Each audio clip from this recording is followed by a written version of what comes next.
This is Radar from the Entertainment Blog coming at you with another edition of MLB Observations, but it's the first week of the Hot Stove. This is week one of the MLB offseason Hot Stove because the World Series just was finished the other day over the weekend. So this is the first week of offseason stuff. Check out my previous video I recorded earlier in the week about the World Series. And as always, movie reviews are on this channel as well. On the RadarMedia.com, on the Radar Entertainment Blog, the bloggers Radar4428. The podcast On the Radar at Raiders Money Quarterback. You can get anywhere you get your podcast. Let's start here. Luke Voit and Franmil Reyes are staying in Japan. Luke Voit led the league in home runs 1 year. Franmil Reyes had the potential to be a great slugger back when he was in the league, but they're both deciding to stay in Japan, so good luck to them. Austin Nola is one of the first people to sign a deal the past week. No matter if it's Major League, minor league with the Atlanta Braves, that's good organizational depth in case you have injuries at catcher. Logan Porter signed a deal with the Giants, good organizational depth. Jason DeLay, same thing with the Red Sox, good organizational depth at catcher.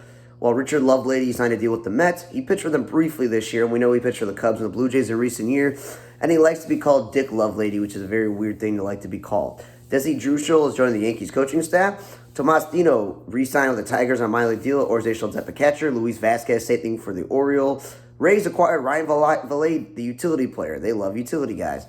Alec Marsh had labrum surgery, so don't know how that's going to impact him starting for the Royals next year. Astros signed former Rockies starting pitcher Peter Lambert to a minor league deal, maybe getting out of Colorado and coming into the Astros where they just want something out of you and not for you to be a top-tier pitcher. Maybe that'll help them out. Mets acquired pitcher Joey Gerber. Orioles got Josh Walker. Reds have signed Keegan Thompson, former Cub. Maybe that's good organizational pitching depth. The White Sox hired Zach Bowie of the Royals to be their pitching coach, and I keep telling you this. Chris Getz, I know the White Sox traded you to the Royals, and you spend time with the Royals as a player, front office, whatever the case is, but when I think of success, I don't think of I need to hire Royals executives or Royals coaches. Like, you could have just promoted Matt Weiss to pitching coach because he has been a pitching coach, or you could have hired one of those recent coaches whose managers got fired recently. Like, that would have been a good idea. And then the report is that Derek Solomon, a Marlins hitting instructor, is now the White Sox hitting coach. And again, the Marlins don't speak competent. They speak incompetence of how they develop players, and they trade everyone away. So I don't really know if those guys are the answers, because Marcus Thames, at least give him credit, he had played in the big leagues for a decade and had been coaching for a while. So it may not have worked out, but at least I knew that he had done it before. Miami announced that Chris Heston, and Corbin Day are now the new assistant hitting coaches in Miami. Willie McGeever and Mike Otanez have been picked up by the Rangers. Good organizational depth. Rockies got Troy Johnson, the outfielder who played first base for the Marlins. Again, the Rockies are a good team. I don't know if he's not that great of a player. Let's see what happens. Cole Wilcox gone to the Rays. George Soriano's going to go to the Orioles. And Leody Taveras on a major league deal with the Orioles. I will say this. He was never a great hitter with the Rangers nor the Mariners, but he can field. So I don't know if the Orioles, I'd rather have Dylan Carlson than him. That's just me. And Mike Maddox is leaving the Texas Rangers coaching staff, so sorry to skip Schumacher. He's going to go work for the Angels and Kurt Suzuki. That's an experienced pitching coach. He knows what he's doing. Gabe Kapler got promoted from assistant GM to actual general manager in Miami, so maybe he'll make more impact on decisions. I don't know. We'll find out. Walt Weiss, sorry, I'll get to that in a moment. Don Mattingly, has resigned as the bench coach for the Blue Jays. He went from hitting coach to offensive coordinator to bench coach to associate head coach, manager. He said he's not retiring, but he's looking for other opportunities. The Rockies are the only management opportunity. The question is, does he want to coach elsewhere? I don't know. Victor Rodriguez has been hired as the Astros hitting coach, while Ryan Christensen, who was Bob Melvin's longtime coach on all of his staff, has reportedly joined the A's coaching staff as a first base coach, shuffling all the other guys to different positions, or Bobby Crosby at least moving from first base to third base coach, and all this other stuff. The Royals and the Braves are joining the Main Street Sports channel, so that's good for them to get their own channel there. Cubs gave Colin Ray an extension, and he pitched like an all-star this year, so that's a good thing there. Now then, I'm going to skip obituaries and Gold Glove and Silver Sluggers to later, but let's get to this here. A lot of the managers' spots have been filled. Pirates started off with saying that Don Kelly's going to stay as manager. End of story.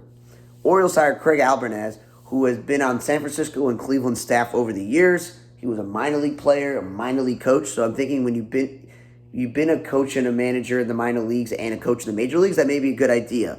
But it's kind of similar to Brandon Hyde, who was a major league coach and a minor league coach and manager.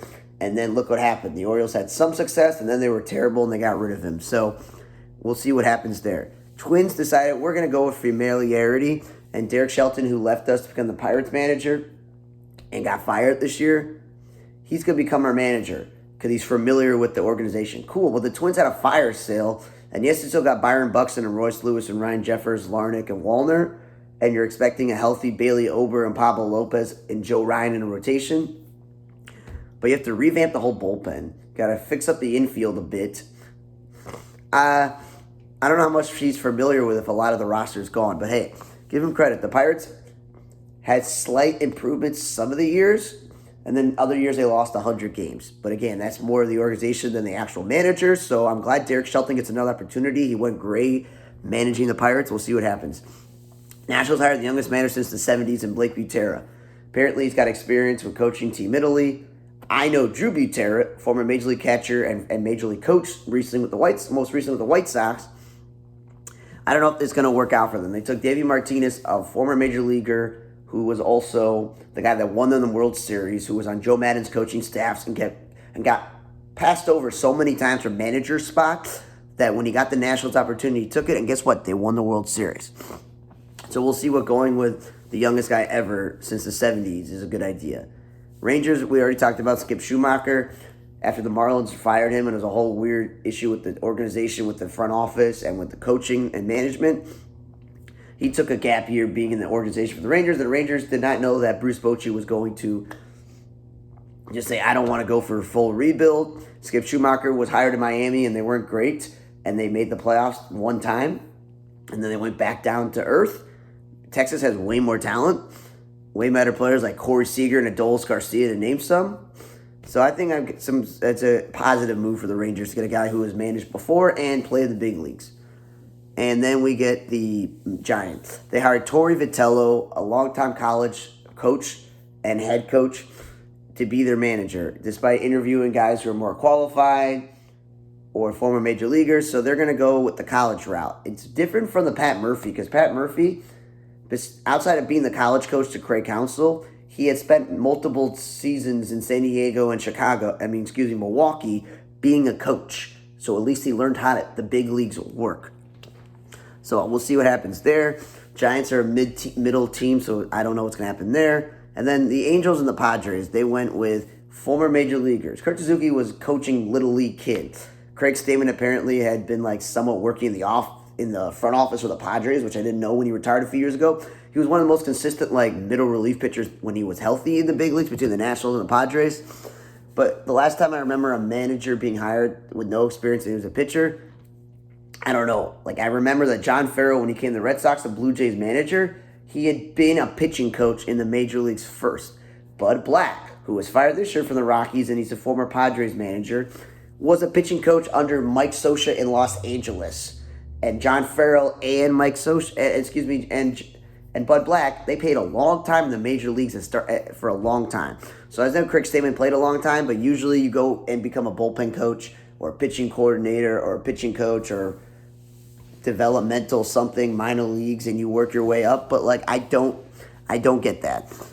It's not saying it's going to be a bad move. I just don't get it for a team that has a lot of, they had Bob Melvin, they had Mike Schilt, they've had Bud Black, I mentioned, they had Bruce Bochy in the past. They usually are a playoff team, so I don't know if that's a great move. And then the Angels decided not to hire Albert Pujols, who was working for them, saying about Ron Washington and Ray Montgomery, and didn't hire a lot of other people. They're we're going to hire Kurt Suzuki. And I like Kurt Suzuki. He's a multiple-time catcher who played mostly for the A's and the Nationals in his career. Catchers make a lot of the managers that are currently managing are former catchers. So that is something to be seen there. But again, no minor league, major league, or even collegiate or high school experience. Little league kids. He's going to manage the Angels. Well, guess what? The Angels, not a playoff team. The ownership is an issue. The front office has been an issue over the years. It hasn't been a stable situation for a while. So good luck to him. And the Rockies are waiting to do their manager position until they figured out their front office, which we'll get to in a moment. Cody Ash and Anthony Sanders, who were on Brandon Hyde's staff in Baltimore, are going to be joining the Detroit Tigers. I'm a huge Cody Ash fan, so that's good for him to continue going around. And the Giants said, we're going to hire Bruce Bochy as special assistant. And Dusty Baker's already a special assistant, so he'll get assistance, the new Giants college head coach with two of the greatest managers of all time in his ear. While Jeremy Hefner, former Mets pitching coach, and Antoine Richardson, former first base coach, they're moving to Atlanta, and Atlanta fires some of their coaches. And I forgot to mention, Walt Weiss became the manager of the Braves. They're like, let's take a coach who's been on our coaching staff for a few years and promote him from within. You could have done that with Ron Washington over the years, whatever the case is. It felt like the Cowboys when they hired their offensive coordinator instead of hiring someone from outside the organization or keeping the current one. Brian Snitker decided to resign. That's on him. Atlanta, people were looking at that they may hire the Dodgers bench coach or David Ross. Like, I'm surprised they hired Walt Weiss. Walt Weiss has managed in the big leagues before, so give him credit for that, and coached for a while and played a very long time. I know that he wasn't successful when he managed before, but we'll see what happens here because Atlanta has a lot of ground to cover. The last couple of years, injuries piled up and not been a playoff team. And Washington and Miami have young talent, and they only should be getting better, but it doesn't translate. The Braves finished below the Marlins, which is not something you want to do. And the Mets collapse, and the Phillies are in a crisis with all their free agents this offseason. I think he managed the Nationals. I could be wrong, Walt Weiss. No. Whatever. Either way, he's at least been a manager. While William Contreras has finger surgery, so we'll see how that helps him out next year. The Royals have locked up Salvador Perez for 2 years. He's just got to stay there the whole career to end his career as a one franchise catcher, which may help his chance for the Hall of Fame. Orioles got Andrew Kittredge back from the Cubs for cash and picked up his option. Okay, Cubs, he was pretty useful for you at the deadline. I don't know why you got rid of him. Is it money? You're not out money? You're a big market team. Bad news for the Padres. They spent the whole season about Joe Musgrove, who I even forgot about because he hadn't pitched all year. Yu Darvish had UCL surgery, and he's going to miss all of next year. He's getting up there in his mid to late 30s, so I don't really know how much more he has in the tank. Reds have promoted Willie Harris to become third base coach. Bill Hasselman's like the catching coach. Napoli gets a new title. Willie Harris was a Cubs coach. He scored one of the winning runs for the White Sox in the World Series. He's a really nice guy. He managed in the minor leagues previously before the Cubs job and managed last year, so at least he's on the Major League staff, which I'm happy about. Rays, apparently Ozzie Timmons, when the Brewers let him go, he was working for the Rays front office. Now he's an assistant hitting coach.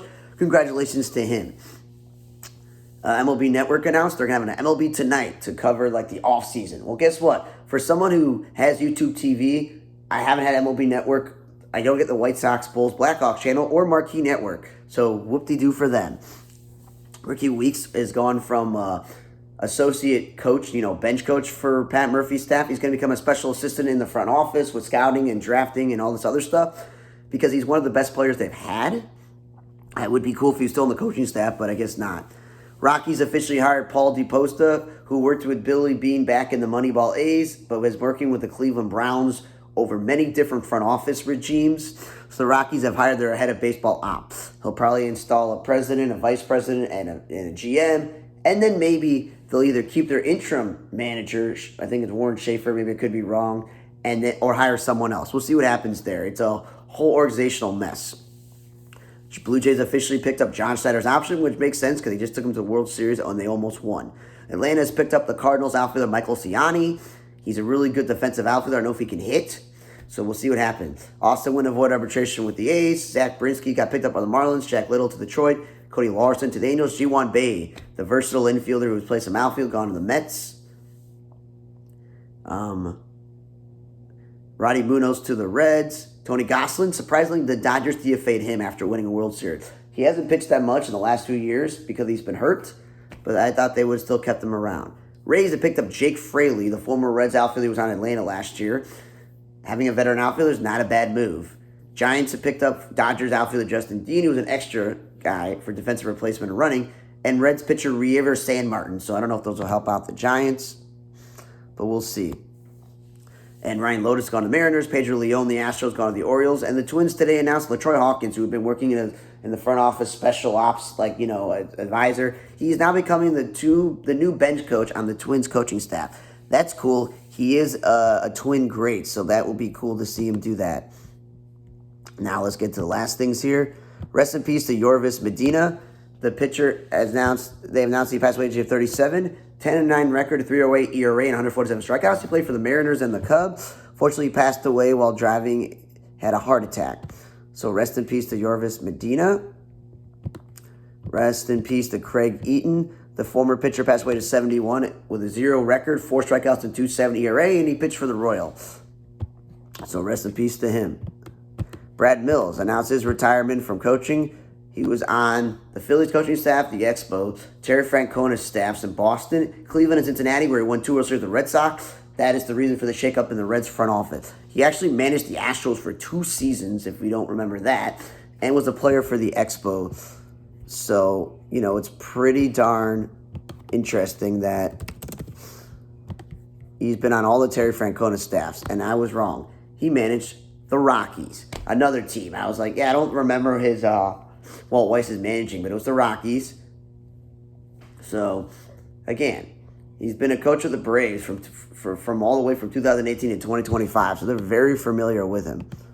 13 players did receive qualifying offers. Kyle Tucker of the Cubs, Kyle Schwarber of the Phillies, Bo Bichette of the Blue Jays, Framber Valdez of the Astros, Dylan Cease of the Padres, Ranger Suarez of the Phillies, Edwin Diaz of the Mets, Zach Gallen of the D-backs, Shota Imanaga of the Cubs, Michael King of the Padres, Trent Grisham of the Yankees, Gleyber Torres of the Tigers, and Brandon Woodruff of the Brewers. I will say this. Kyle Tucker, Kyle Schwarber, Bo Bichette definitely are going to demand money. Framber Valdez, Dylan Cease, Ranger Suarez, Zach Gallen. Like a lot of these guys are really good players, so teams are going to sign them. And they announced a contemporary ballot. I just going to quickly go to this, is that either the ballot has guys who took steroids, like Barry Bonds, Gary Sheffield, and Roger Clemens. They should not get in. Simple as that. Dale Murphy and Don Mattingly, people have been saying for years they should be in the Hall of Fame. They were really good players. Doesn't mean they're Hall of Famers. And Fernando Valenzuela was a good pitcher at the beginning of his career, but I'm not going to say he's a Hall of Famer. It's Carlos Delgado who had the injustice of 1 year in the ballot despite having comparable numbers to Vladimir Guerrero and Jeff Bagwell. He should be in. And Jeff Kent has the most home runs for second baseman of all time, so he should already be in. And they announced the Gold Glove winners this year, and I'm not going to say I disagree with it, but Dylan Dingler, I fine with it because he was one of my choices. Ty France, I love the guy, but he spent a lot of time between DH. Marcus Semien was one of my choices, he just wasn't my first. Bobby Witt, I got that one right. Mikhail Garcia, I'm glad they voted for him. Kwan was an obvious choice. I didn't even think about Rafaela, so that's where I was confused there. Will Abreu makes sense. He's a really good guy. Max Fried, he's won it before. And utility again, Mauricio Dubon. Nationally, Patrick Bailey, back-to-back years. He was one of my choices. Matt Olson, I picked that. I was right on that. Nico Horner or Bryce Terang, it was a toss-up. Mason Wynn was my choice at shortstop. He wins it. So was Key Brian Hayes at third base. Ian Happ and PCA were my choices in 2/3 of the outfield. And Fernando Tatis. I got that right. I did go Logan Webb's teammate, but pretty close. And Javier Sano for the utility, which I don't really go on utility, guys. Silver Slugger for National League, they came out with it. Pete Alonso wins. Makes sense. He was one of the choices. Ketel Marte was one of the choices second base. Manny Machado at third base. Geraldo Perdomo, yes, he hit 100 RBIs, but there were other choices that I probably would have gone with. But, again, congratulations to him. So Juan Soto, Kyle Tucker, and Corbin Carroll win it. This is my problem. You gave it to 3 guys who played right field. Also, Kyle Tucker missed a huge chunk of the season offensively, and I think other people had better numbers than him. That's where I kind of had an issue here because I think that PCA was the best offensive center fielder and James Wood was the best offensive left fielder. I had Corbin Carroll on my list as the second best offensive right fielder, but I didn't have him as the best offensive outfielder. And, of course, Ohtani wins it at DH when I think Schwarber had a better year. I picked Suarez, but he split time, so it makes sense. I picked Lindor, but Willie Adames was my other choice. Come on. I had Bryce Turang and Ozzie Albies, but Ketel Marte was my choice. I had Bush and Matt Olson, but I had Pete Alonso. And for catcher was Hunter Goodman. Best offensive catcher. He was an all-star for the Rockies. I went with Drake Baldwin and Agustin Ramirez as other choices. But it is what it is. And then Gold Glove-wise, I went with Cal, Christian Walker, Jackson Holliday, Kyle Isabel, and Dolis Garcia. But at least Will Abreu was my second choice. And I didn't have Rafaela on my list. I had Marcus Semien as my third choice, and I didn't have Ty France even as a choice. I didn't even have Dilson Dingler. And for National League, I had Remuto first, but at least I had Bailey second. I had Matt Olson. I said I had Nico and Bryce Rang as a toss-up. And I got the whole outfield swept. It's just the pitching I did not get right. And they haven't announced the American League Silver Sluggers, so we'll be a week on that. But it should definitely go to Cal, Nick Kurtz, Altuve, Bobby Witt, Junior Caminero. And maybe they'll go with 3 different outfield spots and give it to Riley Green, Joe Adell, and of course Aaron Judge, and George Springer should win the DH. So thanks again for listening to the first week of the MLB Hotstove offseason of the 2025 regular season, going into offseason at the end of going into the 2026 season. For On the Radar Entertainment Blog, I'm Raider. See you guys next time.